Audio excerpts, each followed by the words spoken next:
Pene Modeong atau yang lebih akrab disapa dengan Modeong, berusia 40 tahun, merupakan seorang pria yang tinggal bersama dengan keluarga besarnya di sebuah rumah yang berlokasi di Mongkonai, Kecamatan Kota Mobagu Barat, Sulawesi Utara.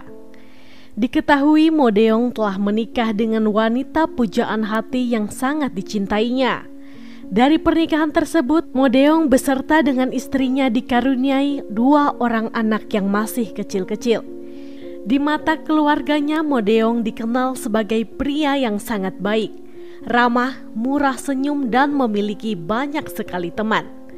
Salah seorang temannya yang cukup dekat dengan Modeong adalah seorang pria yang bernama Hamdan Potabuga alias Han, berusia 40 tahun yang kebetulan tinggal tidak jauh dari rumah Modeong.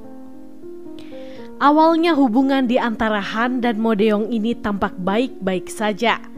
Keduanya seringkali bertemu untuk sekedar ngobrol ataupun pergi nongkrong minum kopi berdua. Namun pada suatu hari, Han mulai menaruh dendam kepada Modeong karena menurut keyakinannya, Modeong telah melakukan tindakan di luar nalar, yakni menyantet salah satu keluarga Han tanpa sepengetahuan Han, sampai saudaranya itu meninggal dunia.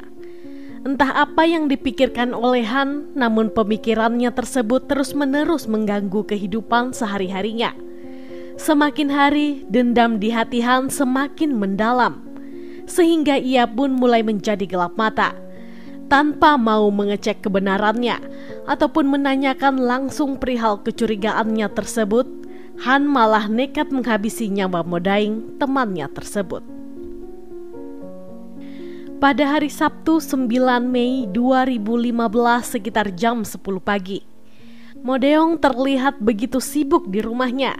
Hari itu Modeong bersama dengan keluarga besarnya akan memperingati hari kematian nenek mereka. Modeong tidak segan untuk membantu keluarganya menyiapkan makanan dengan cara memasak.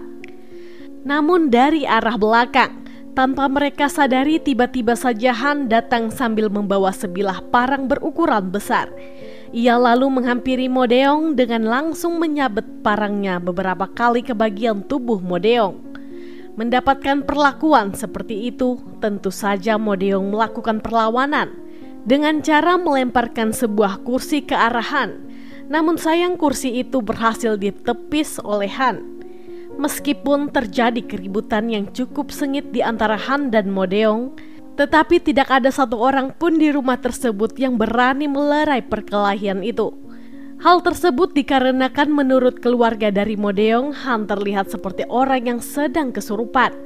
Setelah menyabetkan parangnya ke tubuh Modeong berkali-kali dan membuat sang lawan bersimpah darah, tidak membuat emosi Han menjadi reda. Ia kemudian melanjutkan aksinya dengan memegang kepala dari Modeong dan langsung menggorok kepala Modeong dengan parang yang dibawanya tersebut, hingga bagian kepala terputus dari tubuhnya.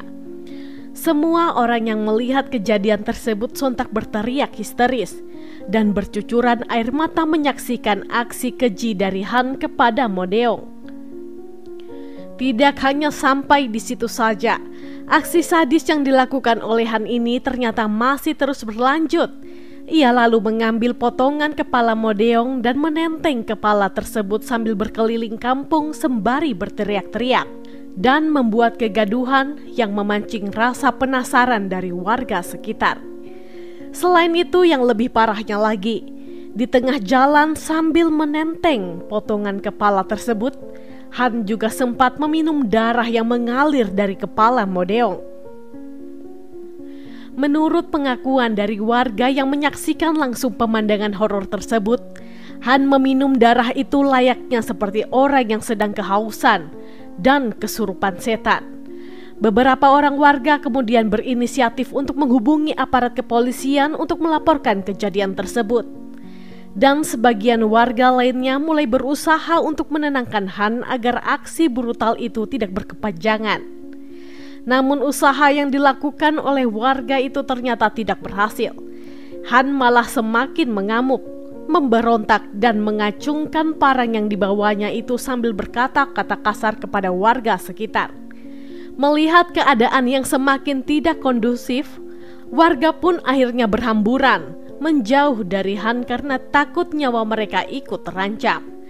Akhirnya mereka semua memilih untuk meninggalkan tempat tersebut sembari memantau keadaan dari kejauhan dan menunggu kedatangan dari pihak kepolisian.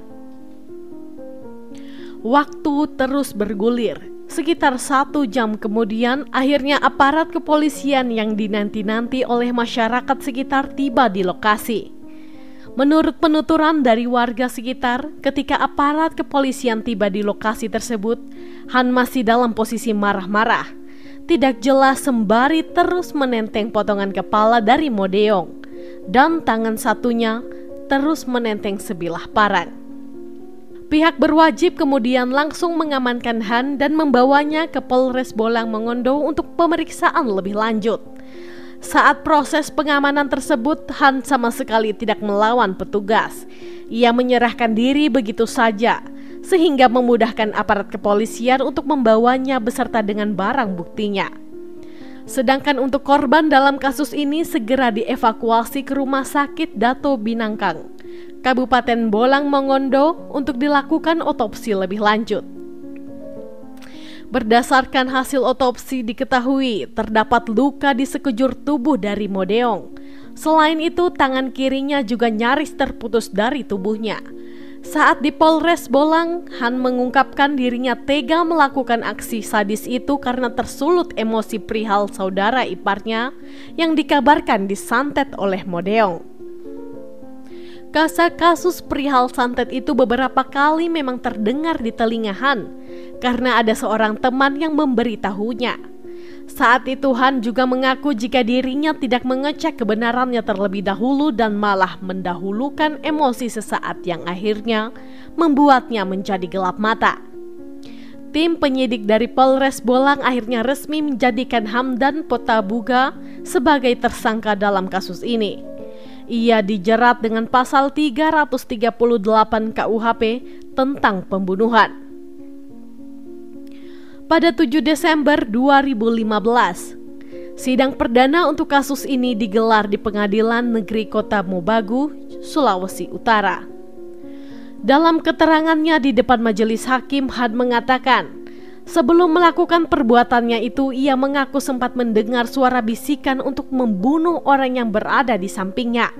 Di depan proses persidangan, Han juga sempat memperagakan bagaimana cara ia menebas korban hingga membuatnya tidak berdaya.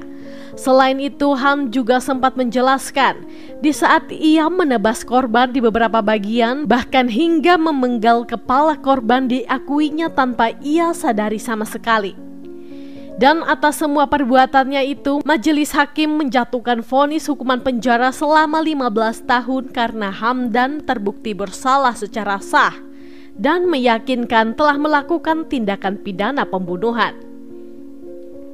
Namun setelah menjalani hukuman penjara selama kurang lebih 7 tahun di rumah tahanan kelas 2B Kota Mobagu, akhirnya Hamdan Potabuga dinyatakan bebas bersyarat.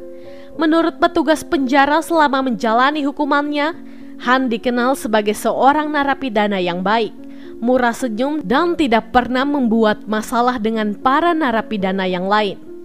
Setelah berhasil menghirup udara segar meski dalam masa pembebasan bersyarat, Han kemudian meminta kepada seorang Babin Katimas dari Polres Kota Mobagu dan aparat desa setempat untuk diantarkan langsung ke rumah keluarga Mo Deong guna meminta maaf secara langsung. Permintaan Han ini pun disambut baik oleh aparat desa dan segera ditindaklanjuti untuk mempertemukan kedua belah pihak. Di dalam pertemuan itu, Han secara langsung meminta maaf kepada istri dan 2 anak dari almarhum Pene Mo Deong. Permintaan maaf itu diterima dengan baik oleh istri serta kedua anaknya. Ketiganya mengaku ikhlas dan bersedia menyambung kembali tali silaturahmi yang sempat terputus serta bersedia menjalani kehidupan tanpa dendam dari kedua belah pihak. Masyarakat setempat juga menanggapi baik perihal permintaan maaf dari Hamdan Potabuga. Demikian kasus yang bisa saya ceritakan untuk hari ini. Gimana nih menurut pendapat kalian? Silahkan sampaikan pendapat teman-teman di kolom komentar. Dan semoga dengan adanya video ini kita bisa belajar untuk lebih waspada dan selalu berhati-hati dalam menjalani hidup. Saya sendiri tidak akan pernah bosan untuk mengingatkan, selalu libatkan Tuhan di setiap tindakan kita, karena kita tidak akan pernah tahu apa yang akan terjadi ke depannya. Oke, sekian dulu untuk video hari ini. Mohon maaf jika ada salah dalam tutur kata. Dan jika menurut kalian channel ini bermanfaat, mohon supportnya dengan cara mengklik subscribe, like, komen, dan jangan lupa untuk menyalakan tombol notifikasinya agar kalian tidak ketinggalan saat kami upload video terbaru. Sampai jumpa di video selanjutnya. Bye-bye.